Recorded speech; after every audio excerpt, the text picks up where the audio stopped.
Politicians spend their lives striving to control the political agenda and, eventually, political history. Labor deficits are never temporary. What the Merchant of Venice has got to understand is that the coalition launched a devastating attack on the Rudd government's handling of the global financial crisis, charging it with both incompetence and financial largesse, damaging Labor's economic credentials for a decade. We've kept a straight face while listening to recent converts Scott Morrison and Josh Frydenberg talk about the importance of economic stimulus. But now it's the coalition dealing with a global crisis and obliged to spend unprecedented billions to keep the economy afloat.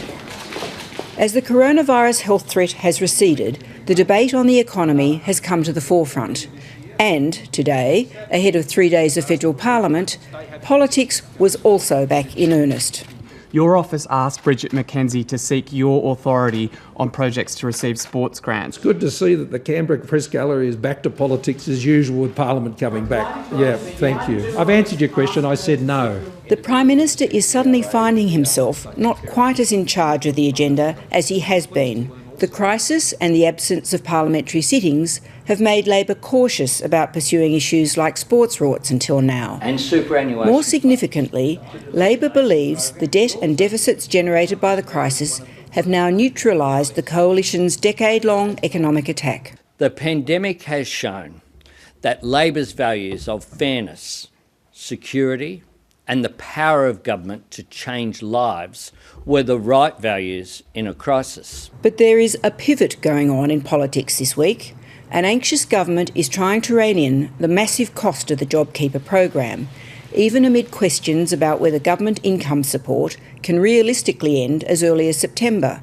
Labor argues the scheme's current design is actually overgenerous to many workers, even as it leaves out thousands of other people. We have continued to raise concerns about the structure of the JobKeeper scheme, including the decision that some people would receive many times more than their ordinary earnings.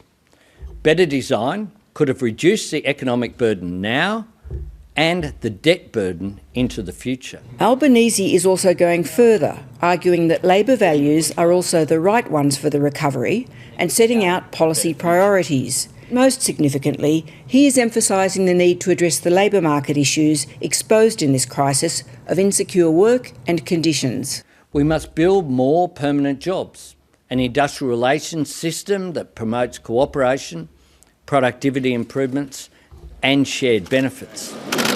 Treasurer Josh Frydenberg will outline to Parliament tomorrow the impact and costs of the crisis.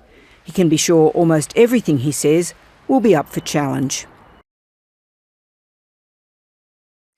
Hi, I'm Lee Sales. Thanks for watching this story. If you'd like to watch more of 7:30's stories, they are on the left of your screen. And tap on the button below to subscribe and get the latest from ABC News.